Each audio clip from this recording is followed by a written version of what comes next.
Staying in Nigeria, the first 100 days in office of every president are usually significant and are a landmark for assessment.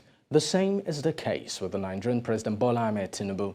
Within this period, the number of political events have taken place. And in this report, News Central's Bernard Akede takes us through some of such political happenings. Right from the podium, while delivering his inaugural speech, the former Lagos governor sent a clear message to Nigerians that suggested it would not be business as usual. President Tinubu made it clear that certain old policies will have to give way to new ones. The first subsidy is gone. However, not all the decisions of the new president have gone down well with Nigerians in the last 100 days. Few days to the inauguration of 10th National Assembly in Nigeria, the tussle over the choice of principal officers had continued despite the ruling All Progressives Congress and President Bola Ahmed Tinubu making their choice known in the weeks before. But the party eventually settled for former Minister of Niger Delta Affairs Godswill Akpabio as President of the Senate and Barau Jibrin Kano North Senatorial District as Deputy Senate President. Between then and now, the Senate and its leadership have since come under some criticism by Nigerians for several reasons, especially these.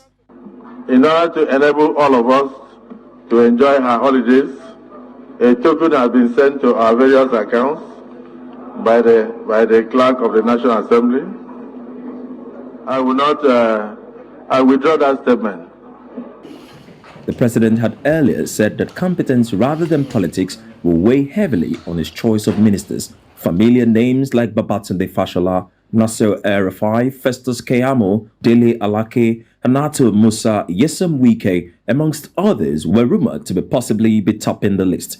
Some names were either dropped or replaced with others, while some nominees turned down the role. The sworn-in ministers have since commenced duties. Under the past government, Nigerians became a pariah in many nations. For instance, the UAE stopped flying to Nigeria. They banned Nigerians.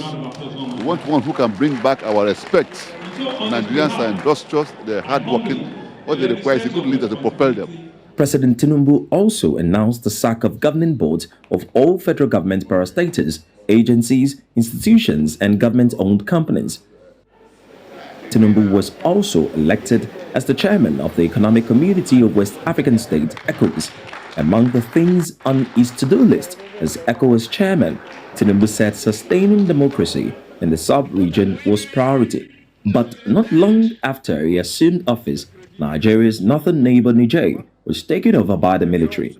President Tinubu and other ECOWAS leaders have since been having meeting after meeting, taking stands and decision on Niger, some of which have been sanctions, which include closing land borders of neighboring countries and suggesting the use of force when and where necessary. These decisions have attracted concerns and responses from home and abroad.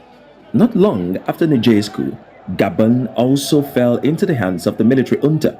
Though Gabon is not a member of ECOWAS, Tinubu, through his spokesperson, expressed concern over the situation too.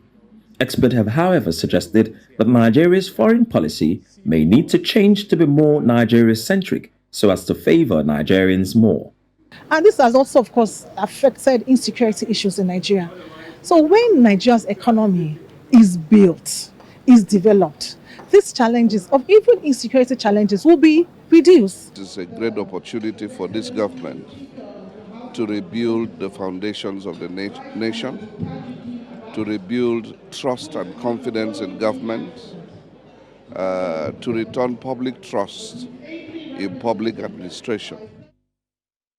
Last but certainly not least of the political activity witnessed in the first 100 days of President Tinubu administration is the recent recalling of the country's ambassadors. According to the Minister of Foreign Affairs, Ambassador Yusuf Tuga, the directive applied to all career and non-career ambassadors, noting that the envoys were expected to return to the country by October 31, 2023.